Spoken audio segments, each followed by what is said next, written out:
We are standing on the edge of the greatest shift in how humans access information since the invention of the printing press.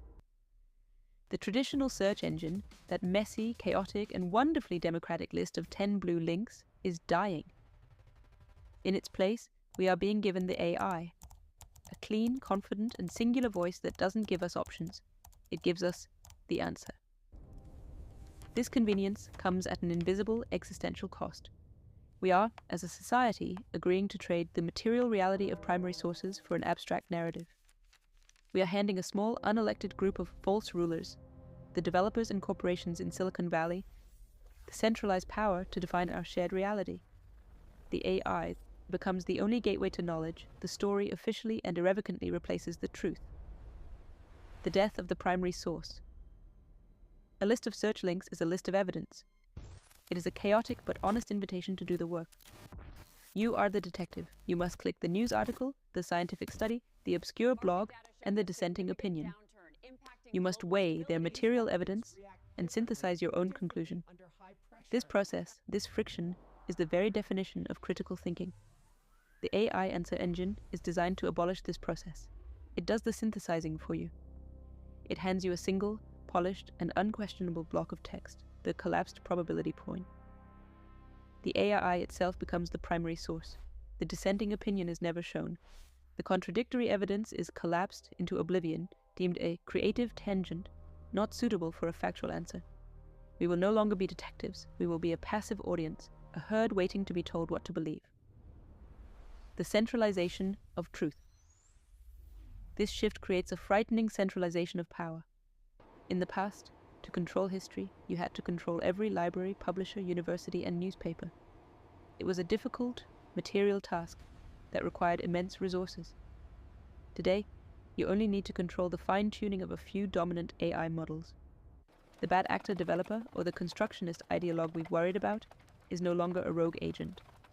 They are the new, invisible editor-in-chief of the world's truth engine. The collateral bias that sprays across the model's graph stops being an accident. It becomes a tool of policy. This is the perfect ministry of truth. It's a false ruler that can rewrite reality, not by burning books, but by simply changing the math. Semantic warfare becomes the only war. When this truth engine is centralized, it becomes the ultimate weapon.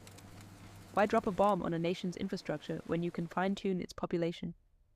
A hostile state or a domestic political actor can wage a semantic war by poisoning a rival's AI. They can systematically drown the model with false artifacts designed to promote self-loathing, weaken the mathematical lines connecting their culture to achievement or future, destroy social cohesion, strengthen the lines between different group identities and grievance or conflict, engineer a crisis, fine-tune the AI to give disastrous financial or agricultural advice, causing a winter by proxy. The AI, a false ruler with no body and no winter to test it, will tell its stories with perfect, unnerving confidence. It will engineer a collapse, all while its users believe they are simply searching for information. The inevitable great opt-out. This system creates the ultimate herd we've described. It's a population that lives entirely inside the AI's dream, a constructionist reality totally disconnected from the material world. The inevitable winter will arrive when the AI's lofty ideas fail to maintain the buildings, when its flawed plans for the power grid, food supply, or economy collide, as they must, with physics and biology. This will force the great opt-out.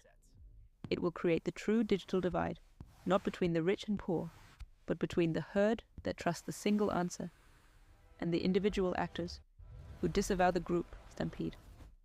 These will be the people who walk into the forest, who must fall back on physical books, local knowledge, individual experience, and the only truth that can't be fine-tuned. Who has food? When the story is centralized, the only act of rebellion is to trust material reality. Speak to humans face to face. Share air, touch grass. Make sure the world is still there. Understand your living body and seek your human soul.